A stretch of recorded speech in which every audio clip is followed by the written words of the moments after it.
మందిరం షిరిడి సాయి మందిరం, సాయి మందిరం షిరిడి సాయి మందిరం, సాయి మందిరం సాయి ప్రేమ మందిరం, సాయి మందిరం సాయి ప్రేమ మందిరం, కులమతాల కతితమౌ సాయి మందిరం, కులమతాల కతితమౌ సాయి మందిరం, సంతసమున సదా నిలుపు సాయి మందిరం, సంతసమున సదా నిలుపు సాయి మందిరం, సాయి మందిరం సాయి ప్రేమ మందిరం, సాయి మందిరం సాయి ప్రేమ మందిరం, సంతసమున సదా నిలుపు సాయి మందిరం, పంకములను ప్రాణద్రోలు బాబా మందిరం,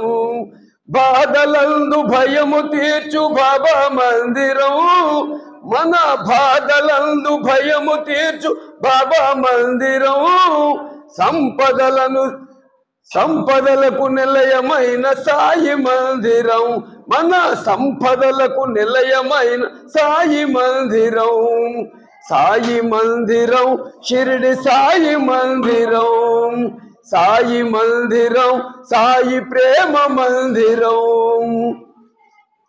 జయంద కృష్ణ గోపాల బాలకృష్ణ, కృష్ణ కృష్ణ గోవింద కృష్ణ గోపాల బాలకృష్ణ, నందనందన భక్త చందన గానలోల కృష్ణ, నందనందన భక్త చందన గానలోల కృష్ణ, సుందర వదన సరోజనైన రాధా ప్రియ కృష్ణ, సుందర వదన సరోజనైన రాధా ప్రియ కృష్ణ, యాదవ కృష్ణ యశోద కృష్ణ షిరిడి సాయి కృష్ణ, యాదవ కృష్ణ యశోద కృష్ణ షిరిడి సాయి కృష్ణ, కృష్ణ కృష్ణ గోవింద కృష్ణ గోపాల బాలకృష్ణ, కృష్ణ కృష్ణ గోవింద కృష్ణ గోపాల బాలకృష్ణ, నందనందన భక్త చందన గానలోల కృష్ణ, నందనందన భక్త చందన గానలోల కృష్ణ, సుందర వదన సరోజనైన రాధా ప్రియ కృష్ణ, సుందర వదన సరోజనైన రాధా ప్రియ కృష్ణ, యాదవ కృష్ణ యశోద కృష్ణ షిరిడి సాయి కృష్ణ, యాదవ కృష్ణ యశోద కృష్ణ సత్య సాయి కృష్ణ, యాదవ కృష్ణ యశోద కృష్ణ రామ సాయి కృష్ణ, కృష్ణ కృష్ణ గోవింద కృష్ణ గోపాల బాలకృష్ణ, కృష్ణ కృష్ణ గోవింద కృష్ణ గోపాల బాలకృష్ణ. జై శ్రీ సాయి బాబా की జై బాబా, బాబా సాయి బాబా నీవే మాల దైవమని, నీకు మరణం ఉన్నదని అంటే ఎలా నమ్మేది, అనుకుని ఎలా బ్రతికేది, బాబా సాయి బాబా, బాబా సాయి బాబా నీవు మాలా మనిషివని, నీకు మరణం ఉన్నదని అంటే ఎలా బ్రతికేది, అనుకుని ఎలా బతికేది, బాబా సాయి బాబా, బాబా సాయి బాబా.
వెలిగించినవయ్యా మమ్ము కరుణించినవయ్యా జన్మ జన్మ సాకావు ఓ సాయి వాచలు వేరైన వర్ణాలు ఎన్నైనా పూలన్నీ ఒకటంటివి నిన్ను పూజించ తగునంటివి మా తడలేని హృదయాల దయతోటి నీవు తలుపుల్ని మూసేస్తీవి మాలో కలతల్ని మాపేస్తీవి మా పాపాల తొలగించు దీపాలు నీవే వెలిగించినవయ్యా మమ్ము కరుణించినవయ్యా జన్మ జన్మాల పుణ్యాల పంటలకెన్నో పంపించినవయ్యా మమ్ము ధరించినమయ్యా ధరించినమయ్యా మేము ధరించినమయ్యా జై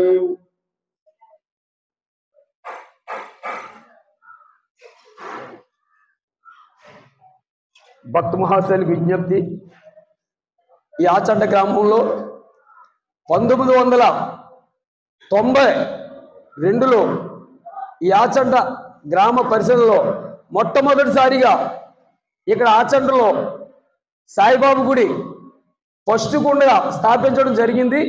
కానీ ఇప్పుడున్న ఈ ప్లేస్ కాదు, దీనికి కొంచెం ఎదరికి వెళ్ళిన తర్వాత చెరువు మూలలో చిన్న పాక కింద వేసుకుని కొంతమంది భక్తులు పాడుకుంటూ భజనలు చేస్తూ ఉండగా అలాగే ఒక వ్యక్తిలో మహానుభావుడు సాయిబాబా కనిపించినట్లుగా అతను తోలేటి రాంబాబు అనే వ్యక్తి ఆయన ఆధ్వర్యంలో ఆయన అక్కడ కలగ చేసుకుని దానికి తోడుగా మేము కూడా అప్పటి నుంచి కూడా ఉండి భజనలు చేసుకుంటూ కొంతమంది ఆడభక్తులు కూడా వచ్చి ఏదో పిల్లలు మేము అప్పుడు 1991-2లో మేము చిన్న పిల్లలు, అప్పటికే 20 సంవత్సరాలు. కానీ అప్పట్లో మాలో భక్తి కలిగి మా వెనకాల పాప కొంతమంది ఇక్కడ పెద్దవాళ్ళు ప్రోత్సాహం చేసి ప్రతి గురువారము భజన చేసుకుంటుంటే వాళ్ళు ప్రసాదాలు పట్టుకోతాం, ప్రసాదాలు వచ్చిన వాళ్ళందరికీ పంచి పెడతాం. అలా ఒక అలవాటు కింద అయ్యి చిన్న పాక కింద వేసాం. ఆ పాకలో చిన్న చిత్రపటం ఏర్పాటు చేసాం. అలాగే అంచెలంచెలుగా ఎదుగుతూ అక్కడికి వచ్చినటువంటి భక్తులు ఆ రోజుల్లో ₹1 ఒక ₹2 కాడ పోజేసి ఆ డబ్బు డిబ్బీలు వేయించి అలాగ ఒక చిన్న చిన్న కార్యక్రమాలు చేసుకుంటూ తర్వాత గ్రామ పెద్దలతో సహకారంతో ప్రెసిడెంట్ గారిని కలిస్తే ఈ చుట్టుపక్కల సాయిబాబా గుడి లేదు, కడతాం మంచిదే కట్టండి అన్న ప్లేస్ చూపించమని అడిగాం. ఒకసారి కాలేజీ ఎదురుగా శంకుస్థాపన కూడా అయింది. కానీ అక్కడ కొంతమంది అబ్జెక్షన్ పెడితే మళ్ళీ ఆగిపోయింది. 1992లో ఇక్కడ గుడి శంకుస్థాపన చేసి అదే సంవత్సరంలో చిత్రపట ఆవిష్కరణ వెనకాల ఉండే విగ్రహం ఒక ఆర్ట్ కింద చెక్కి ఆ విగ్రహం ఏర్పాటు చేయడం జరిగింది. అక్కడ నుంచి 1995 ఫిబ్రవరి 9వ తారీఖున పూర్తిగా విగ్రహ ప్రతిష్టాపన జరిగింది. ఆ వేళ నుంచి ఈ వేళ వరకు కూడా ప్రతి సంవత్సరము కూడా 3 పర్యాయంలో అన్నదాన కార్యక్రమం భారీగా జరుగుతున్నది. ఇక్కడ ఒకటి ఫిబ్రవరి 9 వార్షికోత్సవం ఆయన మహానుభావుడిది రోజు.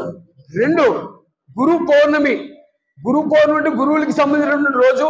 ఆ రోజు విజయదశమి మన బాబావారి సమాధి అయినటువంటి రోజు విజయదశమి. ఈ మూడు కూడా అన్నదాన కార్యక్రమంలో 2000 నుంచి 3000 మంది దాకా ప్రతి సంవత్సరం జరుగుతుంది. ఏ ఒక్కసారి కూడా మానలేదు. కరోనా వచ్చిన తర్వాత అయినా సరే తక్కువ మందికి పెట్టింది తప్ప మొత్తం మానలేదు. అలాగే 95 తర్వాత బాబావారికి విగ్రహ ప్రతిష్ఠాపన అయిన తర్వాత బాబావారికి అత్యున్నతమైనది అన్నదానం చేయాలనేటువంటి కోరికతో ప్రతి గురువారం కూడా ఈ యొక్క సన్నిధిలో 11 మందికి పెట్టాలనే ఆలోచన తోలేటి రాంబాబుకి కలిగింది. ఈ ప్రెసిడెంట్ తోలేటి రాంబాబు వెనకాల మేము ఉండి అలాగే చేద్దామని ఆ 11 మందికి రోజుకి ఆ వారానికి ఆ 11 మంది కూడా ఎటువంటి వాళ్ళకంటే యాక్చువల్గా నేను కొండా సీనాన్గా ఒక ఆయన ఉన్నాడో అలా తోలేటి రాంబాబు సైకిల్ వేసుకుని తిరిగి పేదవాళ్ళు ఎక్కడెక్కడ ఉన్నారో చూసి వాళ్ళ సైకిల్ ఎక్కించుకొచ్చి ఇక్కడ తీసుకొచ్చి భోజనం పెట్టి పంపేవాడు. అలాగే అలవాటు చేసాం. అంటే ఫస్ట్ అన్నదానం అంటే వచ్చేవారు కాదు. అలాగే వాళ్ళని అలా తీసుకొచ్చి 11 మందికి పెట్టింది. ఇప్పుడు ఇవాళ 100-200 మందికి ప్రతి గురువారం కూడా 95 నుంచి ఇంతవరకు కూడా మానలేదు. అలాగే అంచెలంచెలుగా పెరుగుతూ భక్తులు కూడా సహకరించడం వల్ల ఈ స్థాయికి తీసుకొచ్చాం. ఇంకా ఎంతో ఉన్నత స్థాయికి తీసుకెళ్ళాలని కోరిక. కరోనా టైంలో కూడా ఎక్కడ కూడా ఆపకుండా అన్నదానం అంటే ప్రతి గురువారం ఆపలేదు, ఆపకుండా ఇంతవరకు కూడా చేసుకుంటూ వచ్చాం. బాబా దయ వల్ల ఈయన నమ్ముకున్న వాళ్ళకి నాకు ఆయా పనిచేసినప్పుడు ఎవరికి లోటుపాటు లేకుండా సకమైన మార్గంలో మా వ్యాపారాలు కానీ, మా వ్యవసాయాలు కానీ, మా ఇంట్లో పద్ధతులు కానీ అన్నీ కూడా ఆయన ఒక అలవాటు ప్రకారంగా శాంతియుతంగా మంచిదనంగా జరుగుతున్నాయి. ఒకరికి అపకారం తలపెట్టకూడదు, ఉపకారం చేయకపోయిన పర్లేదు కానీ అపకారం మాత్రం తలపెట్టకూడదు అనేటువంటి శ్రద్ధ. ఆ రోజుల్లో ఒక్కొక్క రూపాయి పూజ చేసి శ్రద్ధ సహనం. ఆ రోజులు నాకు డబ్బులు లేవు, నాకు చిన్న కుర్రోడ్నే, మా నాన్న వెనకాల వెళ్ళిపోడు. శ్రద్ధ సహనం ఈ రెండూ కూడా ఆ రోజులో 300 రూపాయలు ఎంత అయింది, 200 చిల్లరే. ఆ 200 రూపాయలు ఎట్టి నా గుడి ప్రెసిడెంట్ తోలేటి రాంబాబు గారు ఆ రెండు వేయించారు, ఎప్పటికైనా ఉంటాయంటే సరే వేయించని చెప్పేసి ఆ రెండు వేయించాం. ఇప్పుడు అలాగే ఉండిపోయింది స్థిరస్థాయిగా 30 సంవత్సరాల నుంచి కూడా. అలాగే ఈ మధ్యకాలంలో గుడి లోతుగా ఉందని చెప్పేసి ఏదైనా డ్రైనేజ్ వాటర్ అయి కూడా లోపలికి వచ్చేస్తుండే 2019 సంవత్సరంలో భక్తుల సహకారంతో కింద నుంచి పైకి 3 అడుగులన్నర హైట్ పూడ్చి గ్రానైట్ వేయించి అందరూ సహకరించారు. ఇప్పుడు ఈ ఏళ్ళ గుడి చాలా అభివృద్ధిలో ఉంది. కానీ అన్నదానం నిమిత్తం కొంత డిపాజిట్స్ ఉన్నాయి.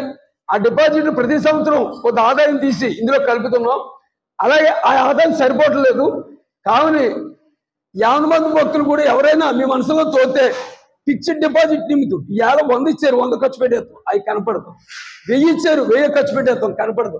10,000 ఇచ్చారు, 10,000 ఖర్చు పెట్టేస్తాం, కనపడదు. కానీ కొద్ది పెద్ద అమౌంట్లు ఏదైనా ఫిక్స్డ్ డిపాజిట్ చేస్తే అది ప్రతి సంవత్సరం కూడా దాని మీద వచ్చే ఆదాయం ఈ 3 పండుగల్లోని కూడా అన్నదానంలో కలుతూ ఉంటుంది. అది లైఫ్ లాంగ్ మేము ఉన్నంతకాలం జరిగింది.